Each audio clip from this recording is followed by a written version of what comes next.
Good morning, everybody. How many folks came on Friday night or were part of the Our Town performance and reading? Thank you all for being part of that.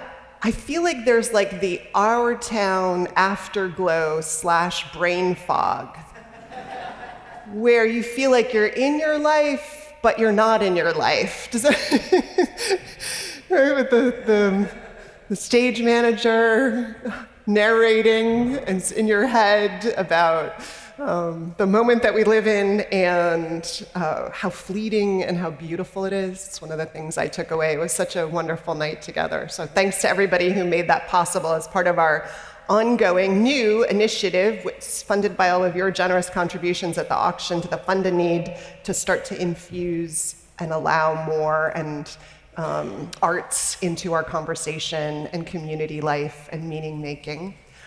I am Vanessa Southern, the senior minister of this congregation, and I'm joined on the chancel by Laura Shennum, my colleague.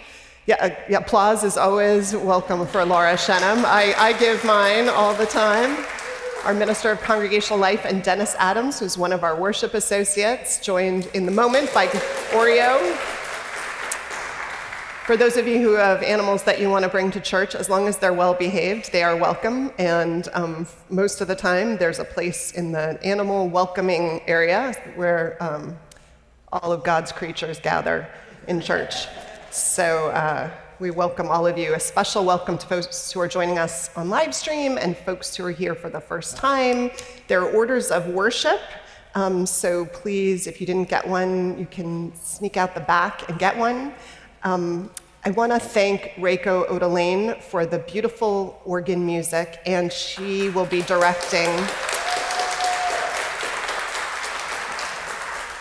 She will be leading our bell choir with all the beauty and drama of the bell choir, the good kind of drama, the beauty and the bell choir. And those of you who are new, you'll see what I mean. And our choir, who's joining us from the back, and Mark Sumner, who is directing our choir as he does all the weeks in the year. Our choirs get summer break off. You know, there was an old adage that Unitarian Universalists, many of the New England churches would shut down in the summer, and they were allowed to shut down because God trusted them to be okay in the summer months without church. Our choir gets a little break, and so it's a great moment to just thank all of our choir musicians for singing and playing, and so we're really going to drink in your song today especially. And this is our flower communion, so each year we try and do it a little different because I feel like I'm constantly trying to get it just right. So if you're confused, totally excusable. There are flowers. I saw some of you brought flowers. There are baskets of flowers in the back. So if you don't have a flower, feel free to sneak out at any time and just go pick one out for yourself so you can participate in the ritual, which you'll hear more about. But it's also a great moment to thank, first of all, Carrie Steer Salazar, who helped prepare for this service in particular. So Carrie, thank you. But Carrie is part of our goddesses, our flower goddesses, and so it's time to thank all of them. And our flower goddesses include also Athena Papadakos and Amy Kelly and Judy Payne. Some of you are in the back. And they go to the flower market at the crack of dawn, and they try to think about how what is represented up here from nature serves and reinforces, the theme of the service, but also just reminds us of the beauty of the world outside and its abundance, and how that reminds us of the natural abundance that we can too easily lose sight of in our own lives. So thank you all for that, 52-week-a-year service to this service and this congregation. We're so appreciative.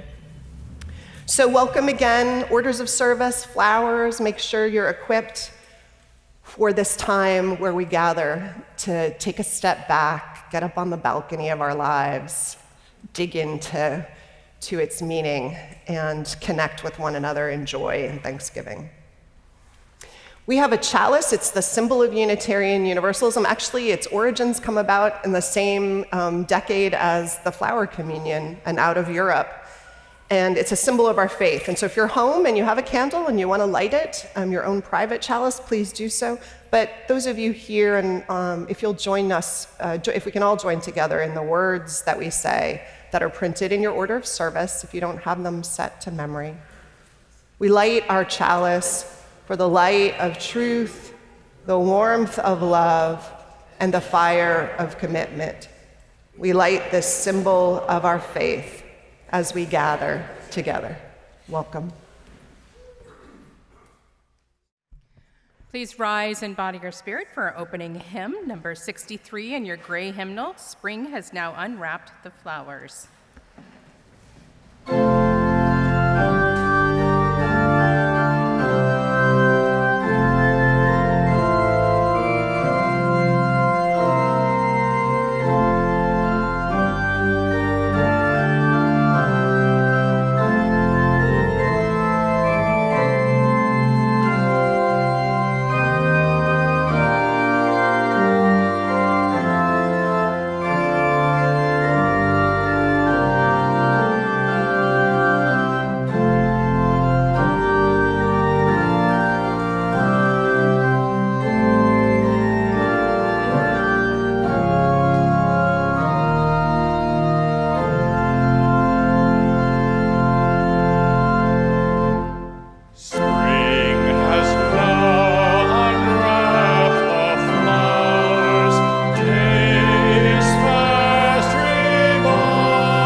Good morning.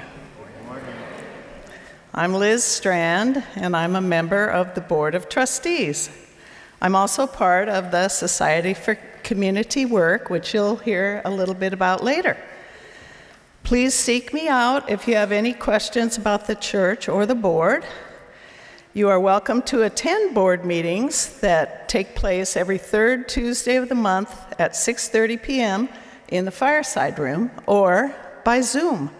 So you could ask the secretary at UUSF.org for the link to the Zoom. If this is your first time joining us in person or watching on live stream, thanks. If you would like to receive a copy of our weekly email newsletter, which includes a link to the order of service and Sunday live stream, you can fill out one of our yellow connections forms. You could find them in the gallery outside there, or maybe in the pew in front of you. These forms are, oh yeah, I already said that. The order of service lists upcoming events and links to opportunities to connect. Please engage in any or all that are of interest to you. Now I'd like to introduce Emma Wakeling, our young adult and membership manager.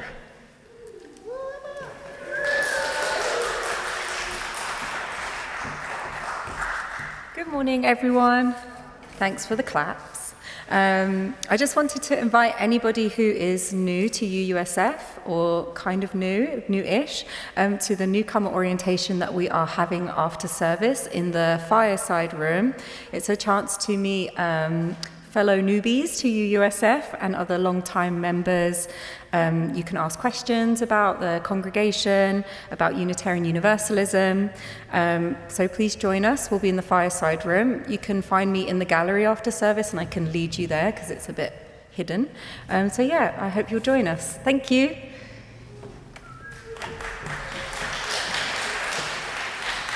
Okay, and now I'd like to invite Merrick Munn forward for a bit about SCW Scholarship Program. Good morning.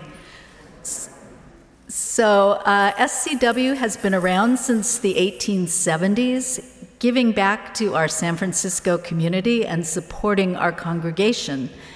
And one of the ways we support our San Francisco community is through the scholarship program, where each year we award San Francisco high school seniors scholarships and mentoring services for them to get to college, and they are the first ones in their family to go to college.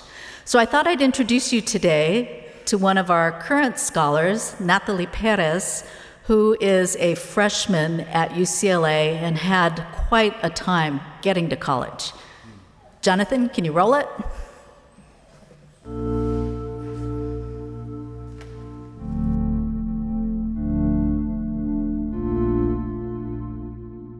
Hi, Nathalie. Could you give us an idea of where you're going to school and what you're studying? I'm currently at UCLA. I am a current cognitive science major, looking forward to going to the pre-health route to go to medical school. That's great. Wow, that's exciting. Can you tell us just a little bit about why you decided to go to college? Yes, I am a first-generation student. Going to college means growing intellectually, but also being able to help my community with the experiences and everything that I learned here. And since I'm trying to go into the health field, I hope I can help not only my family, but also the people who are around me. Fantastic. And can you tell us just a little bit about what SCW has meant to you in your school? A family that I could go to when I was at my lowest point. SCW helped when I was going through a rough path, and I was able to grow because of them. My mentor, when I was going to college, she told me academics are going to be challenging, but you will be able to get through them. And I took it as, it's okay, I will be fine. But her words, academics being challenged were not a joke. And I am able to say that I can take challenges and I'm able to shape them in a form that will help me through my academics and through my life. Great. Well, thank you so much. I know you're super busy studying for finals right now, so thank you so much for having this interview with us. Thank you so much for having me.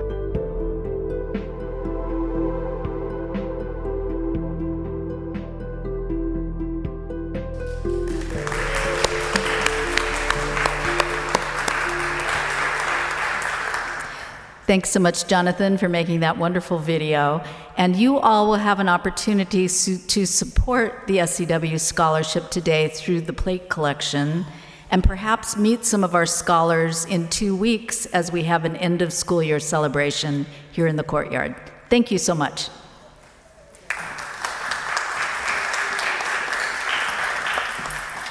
Thank you, Merrick and Natalie. One more announcement is that today after the service at 12:30 is the Council of Committee Chairs meeting. And so I invite all the lay leaders of committees to attend the meeting. And now I would like to introduce Mark and Nancy, Mark Sumner and Nancy Munn.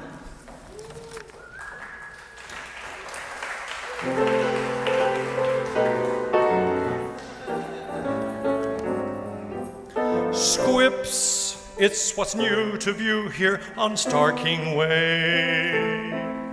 Squips, our performance series to make you stay.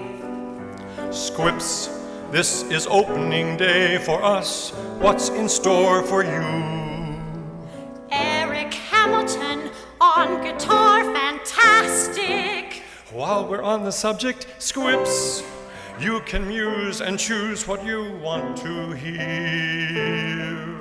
Squips, with Mark and Nance, there's no chance to fear. Why don't you change your plans? 'Twill be perfect in every way. 1:30, be at Squips today. There's even lunch after the service.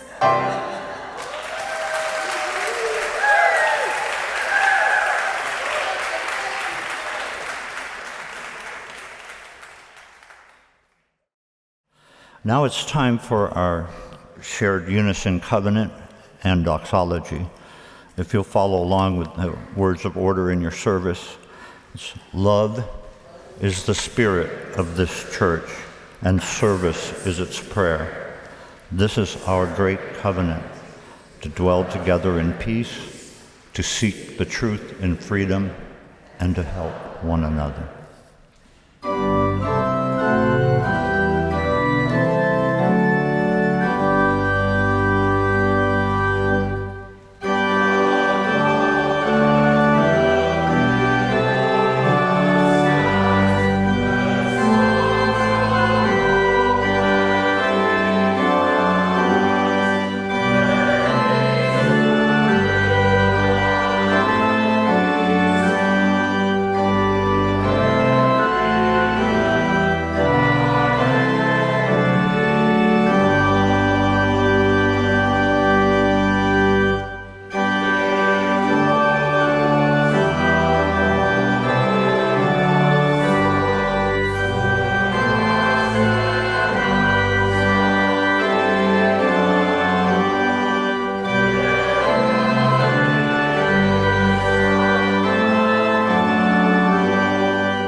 All of Us Are Beautiful by Thomas Rhodes.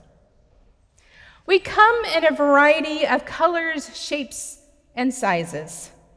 Some of us grow in bunches.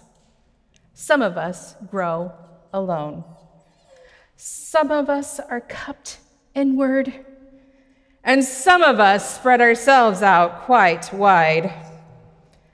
Some of us are old and dried and tougher than we appear, and some of us are still in bud. Some of us are low to the ground, and some of us stretch to the sun. Some of us feel like weeds sometimes. Some of us carry seeds sometimes. Some of us are prickly sometimes. And some of us smell. And all of us are beautiful. What a beautiful bouquet of people we are. As we engage in the idea of metaphors this morning, we use flowers we brought with us today to think about the diversity each of us brings to this sanctuary, this community, each time we gather. This flower communion dates back over 100 years and itself was a metaphor for finding beauty in desolate times.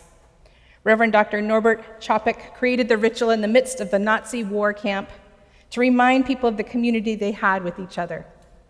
The act of giving and receiving those flowers was the very metaphor that their community still existed. They were not alone as long as there was someone to give and to receive. We honor that tradition today by realizing the flowers we bring today represent each of us, and we are in community with each other. In a moment, we will start gathering your flowers and making our bouquets. And as we do, I invite you to think of a metaphor you have for this community, or a metaphor for what you bring to this community. An example might be an image of open hands, symbolizing an openness to growth and learning, or the image of a puff of air, symbolizing providing a space to take a breath and slow down. If a metaphor doesn't come to your mind, then maybe think of a gift or talent you bring to church. Our children and youth, and anybody that is a child at heart, are going to gather our flowers and bring them forward to make our bouquets.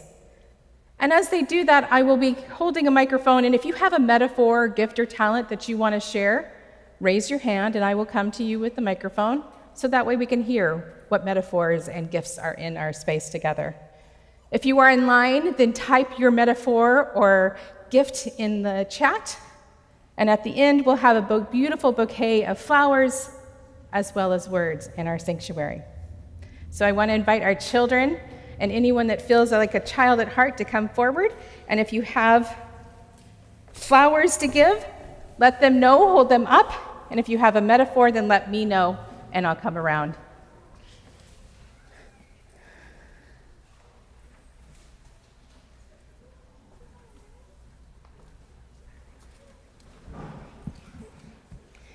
Any metaphors or gifts? What do you bring to church? What do you see as church being for you? Maybe if you have it, raise it with a different hand than what you're holding your flower with. No metaphors or gifts? Okay. I'll come around. An open door. An open door, and what does that symbolize for you? A new future. Awesome. Let's see. Anyone back here while I'm walking around? No? Musical people, there's no metaphors?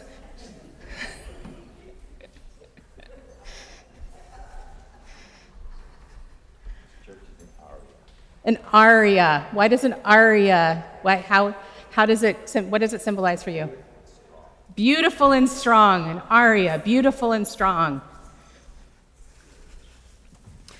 All right, Bruce. Windows. Windows, and what does that symbolize to you? Finding out what's outside your own house. Finding out what's outside your own house. Hannah, can someone pass that to Hannah? Thank you. Hands, which symbolize care and work, and also connect to the way we hold hands during benediction. Lovely. Okay. Other metaphors, anyone?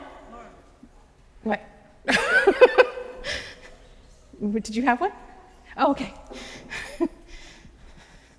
Open arms. And what does that symbolize? Welcome. Welcome, okay.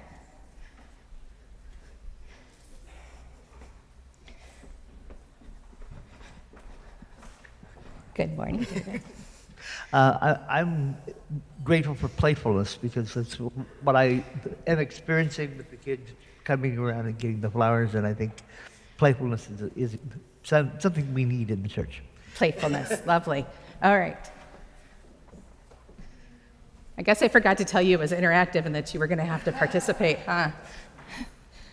How about a kaleidoscope, the beautiful windows? And what does that symbolize? Beauty. Sacred beauty. Sacred beauty, lovely. Sherry? Hugs. It symbolizes that we are a beloved community and we all care about each other. Oh, lovely. Say butterflies emerging from their cocoons. And what does that symbolize? That we can all become something beautiful, even if we've been in a cocoon for a long time. Lovely. Thank you, Melly. I think of it as the 2 seconds of sunshine on your back in a very foggy San Francisco summer day. And what does that symbolize for you? One moment of warmth. Lovely.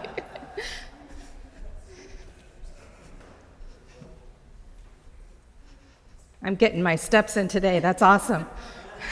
Here you go. All right, I'll come back over. A garden with growing all kinds of different things, each in their own way. And that's who I think we are, Lovely. and the place is. Thank you, Richard. Lovely.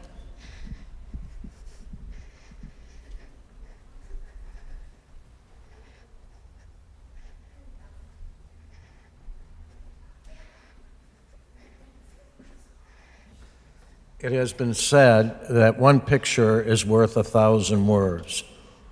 One metaphor is worth 1,000 pictures. Thank you, Donald. Others? Okay, I'm looking behind me. Anybody? All right, I'm looking. Okay, all right. Sunshine. And what does sunshine symbolize for you? Warmth and growth. Awesome, okay. Okay, I'm moving my way up. Hold on a second. Thank you for the leave to speak. I'm thinking centerpiece. And the thing about a centerpiece is it's an important part of the table, but what good is it if there's no food? Thank you.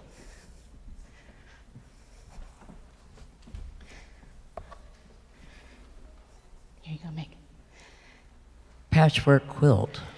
And what does that symbolize for you? It symbolizes every person bringing something unique, and with all of those patches together, we have a beloved community. Lovely, thank you. Any last metaphors? Going once? Okay. You can, we are very open in our metaphors here.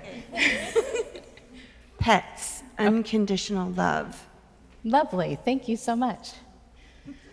Anything else? All right.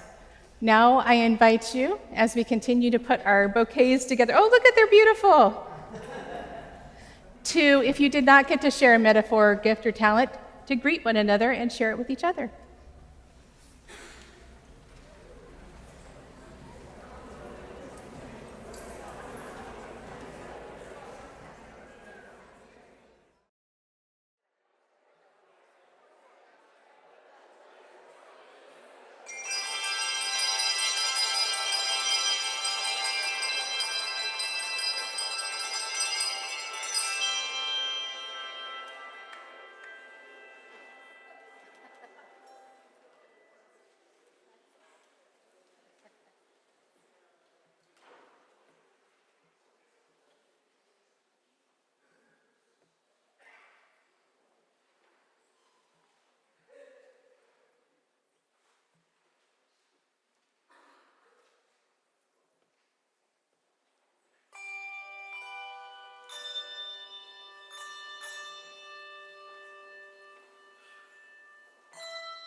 Just saying, not your father's bell choir.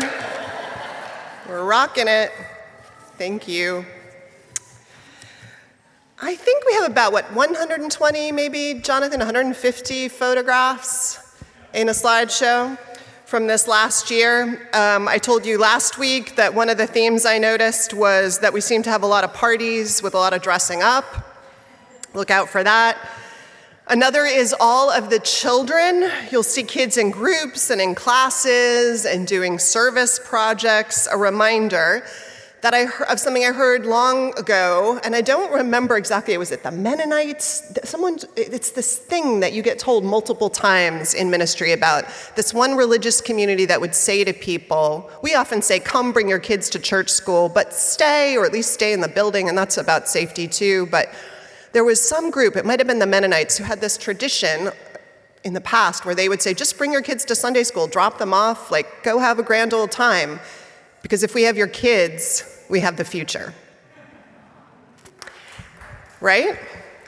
If you have the kids, you have all you need. And I think that's true, right? We try to shape our children in supportive communities that ask questions, that listens to their questions and respects them with answers, allows their challenges, which grow as they grow in the sophistication of them, who gives them inherited truths and institutions and traditions, but ones that are open to revision.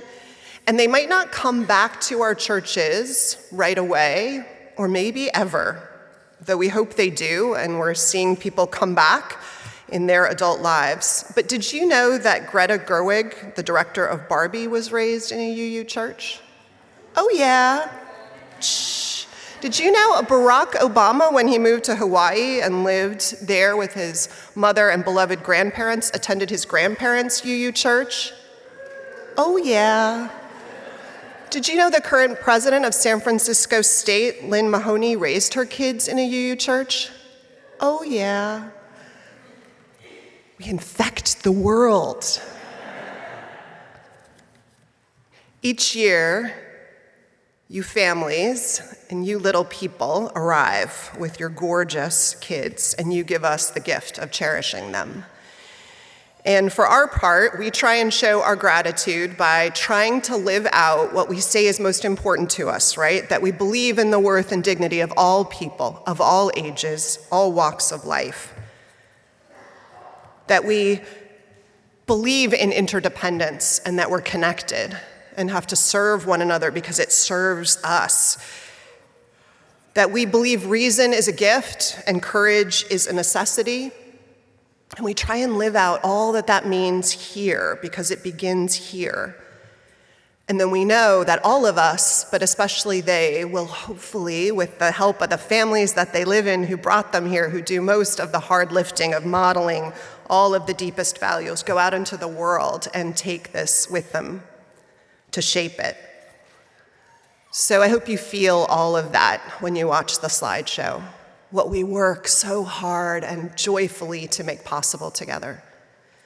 Thanks to Jonathan for his artistry, and thanks to Galen Workman for continuing to capture all of these moments on, I would say film, but I guess it's not film anymore, but capture them. Enjoy.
This church is many things to many people, and I love, and I think it's cool, the way that we are always trying to fill it up with meaning.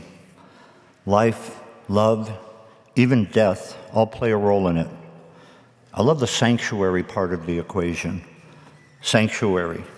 Like most words ending in uary, it means a container, in this case containing sacred things, or each and all of you as sacred beings. In conversations, most notably and recently at the all-church retreat, many of us have shared our history of leaving an overbearing or disingenuous or unsatisfying church, only to come out and find this one. People who've excommunicated themselves from a church or religion, all of us with our mishmash of experiences and beliefs, and who find strict adherence to a theology an anathema to our own spiritual growth. We found ourselves here in this sanctuary. Look at this place. Look at the amazing confluence of redwood beams and lintels and old-fashioned woodwork, castle-like quarried stone, festooned with these beautiful stained glass windows that came all the way west from Chicago. In 1887, the total cost of this building and land was $90,000. The stained glass windows, $2,250. Thank you, Reverend Dr. John Burens, for helping us learn so much about this place and its history.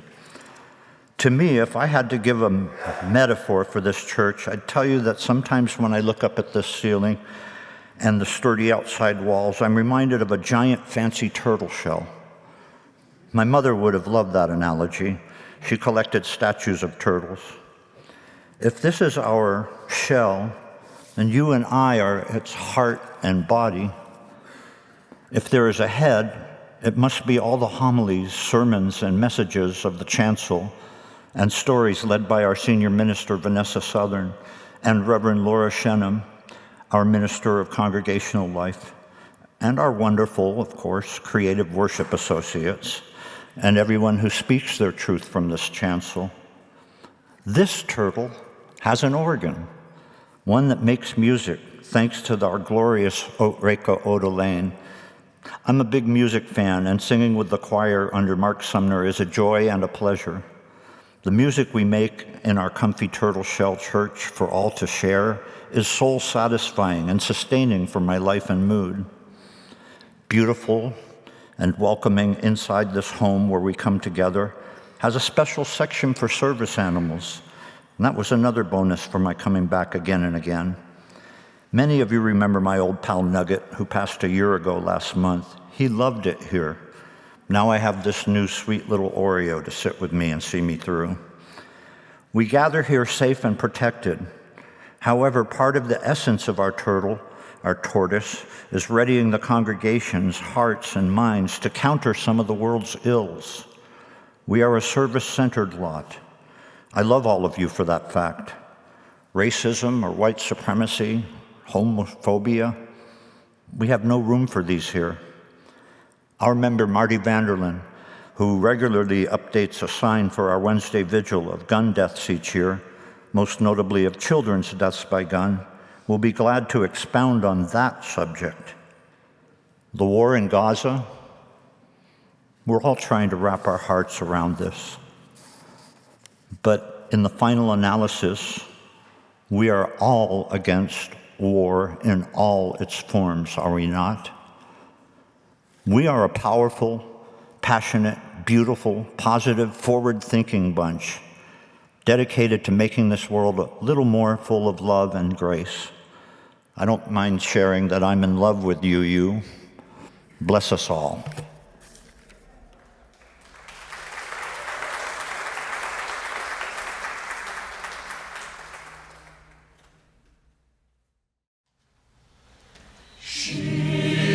My slender small love, my flower of beauty fair, from the whiteness of her little feet,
She is my slender small love, my flower of beauty,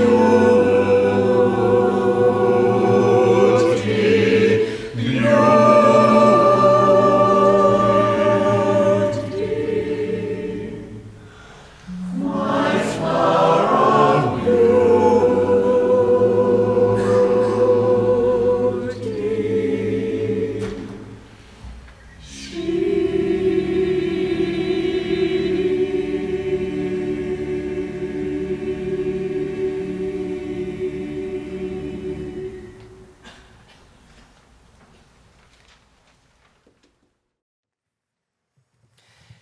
There are moments when you get surprised and impressed by your kid. Mine is back from the first 2 years of college, and at a family dinner, threw in something recently from one of her psychology classes that explained how framing matters from a study in which people heard about the rise in crime in the fictional city of Addison. The paragraph everybody in the study was introduced to started with actually the same sentence, but for one group, the sentence was, "Crime is a beast ravaging the city of Addison." And for the other group, it was, "Crime is a virus ravaging the city of Addison." And then stats, and then people were asked to come up with solutions. Some people just off the top of their head, others given a list to choose from. And those who heard that crime was a beast were most likely to choose or think of on their own solutions that were about law enforcement. While those who heard first that crime was a virus were more likely to choose social interventions like better schools or support for people.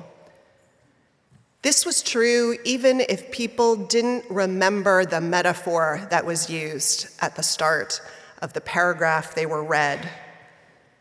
And people, whether they remembered the metaphor or not, were pretty sure it didn't affect their choices. But it did. So it makes me think about metaphors, the metaphors we use, and how they covertly affect our thinking and our reasoning, as the study concludes that they do. How metaphor matters, how framing matters for how we step into things, maybe what we come expecting to find or live into. So my sermon feels a little more fraught, asking, what is the metaphor for church?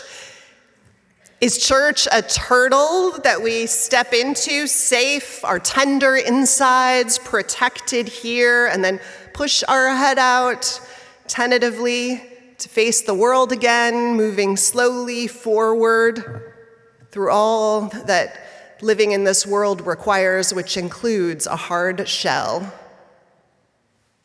Yeah, I guess church is partly that.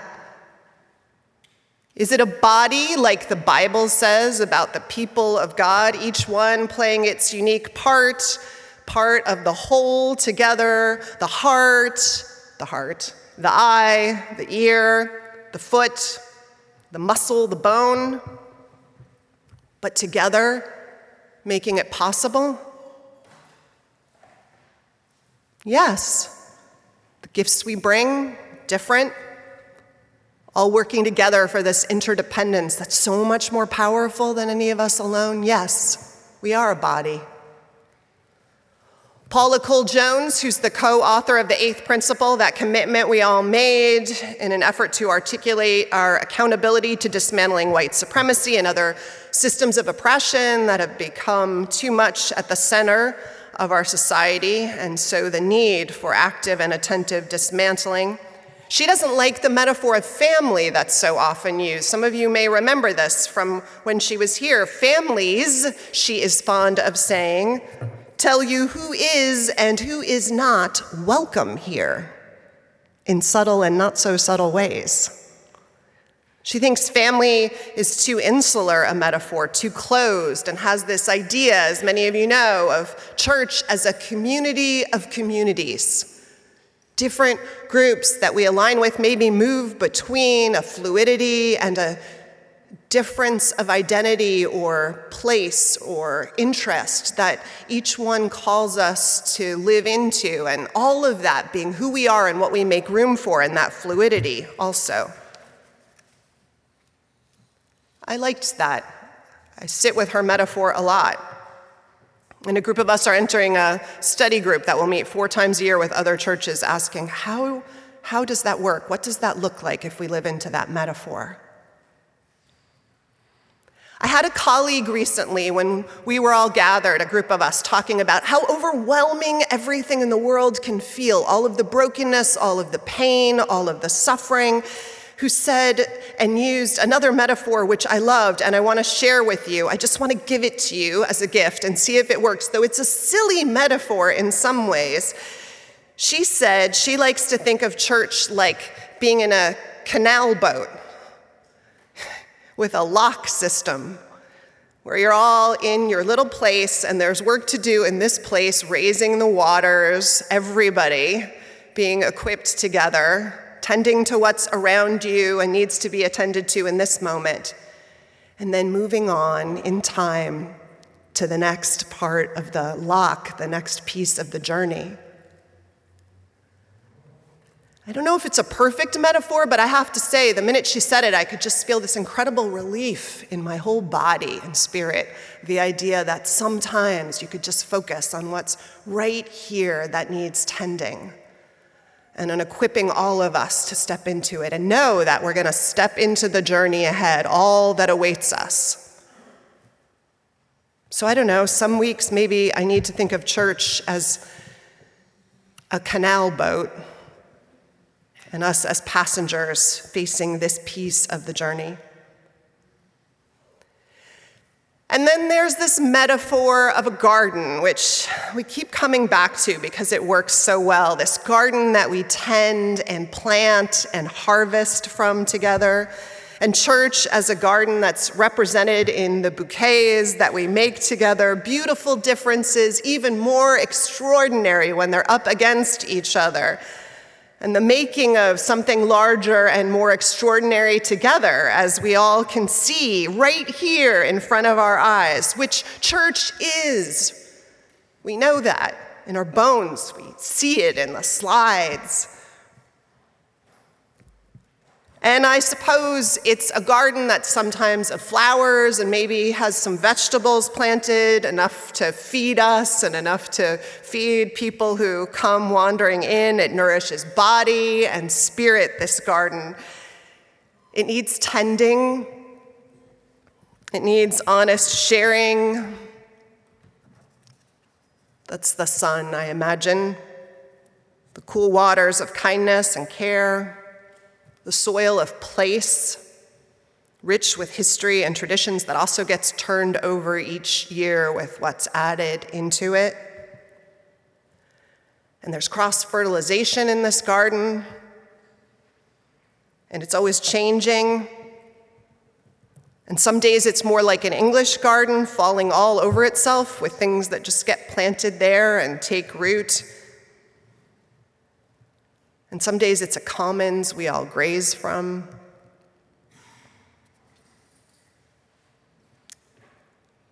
I like this metaphor for the sense of abundance and beauty and richness and diversity and earth connection.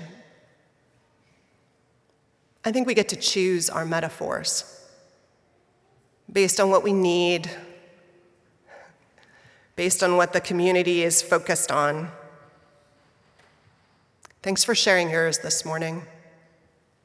May they feed the way we step into community and how we shape it for greater power and wisdom and compassion as we have this year. And now our offering, which is for the scholarships, Natalie and others. It doesn't pay for all the generous and donated mentoring that we do that supports these students, but it's all part of how we step into this work, thanks to the leadership of the scholarship committee. So I invite us to give generously and know that our offering will be greatly and generously received.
What a beautiful bouquet of flowers.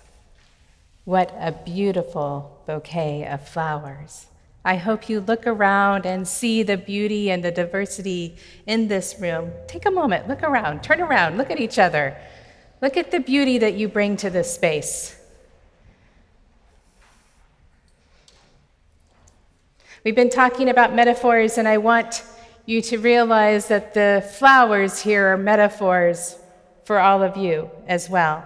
So as I offer these blessings to the flowers, I'm also offering these blessings to you. I bless these flowers with the love we have for one another. I bless these flowers with the resilience we have embodied through tough conversations and conflicts over this past year. I bless these flowers with the joy we have experienced together and the sheer splendor of delight we find in one another. I bless these flowers with the imperfection we embrace and accept in each other. May these flowers be a physical, metaphorical, and spiritual reminder of the community who celebrates and loves you. Amen.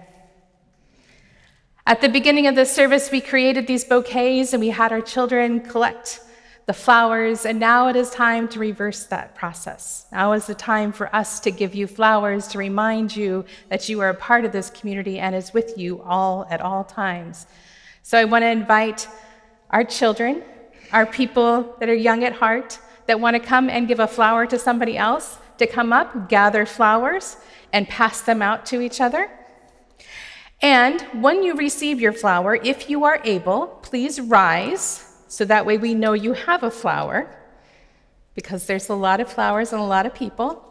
And the choir is going to be singing De Colores. And when you rise, if you want to join them in singing De Colores, you are more than welcome to do so. And it's in your gray hymnal number 305, De Colores.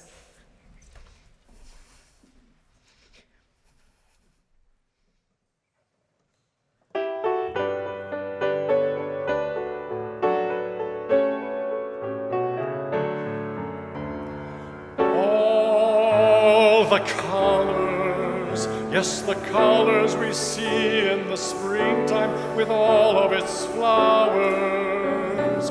All the colors, when the sunlight shines through on a rift in the cloud and it showers.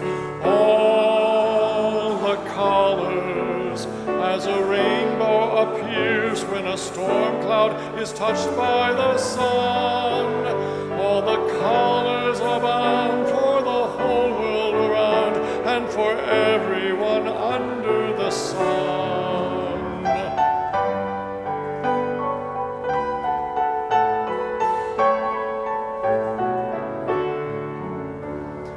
All the colors, yes, the colors of people parading on by with their banners. All the colors, yes, the colors of pennants and streamers and plumes and bandanas. All the colors, yes, the colors of people now taking their place in the sun. All the colors abound for the whole world around and for everyone under the sun.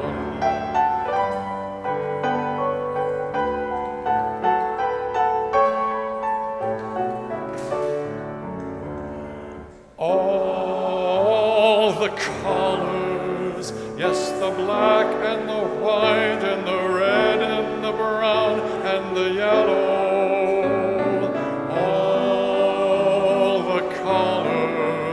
All the colors of people who smile and shake hands and say hello. All the colors, yes, the colors of people who know that their freedom is won. All the colors abound for the whole world around and for everyone under the sun.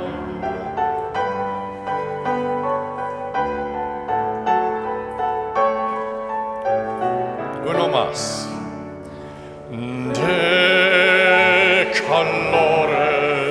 De colores se visten los campos en la primavera.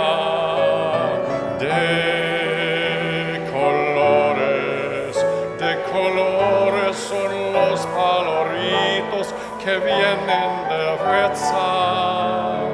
De colores el arcoíris que vemos lucir, y por eso los grandes amores de muchos colores me gustan a mí.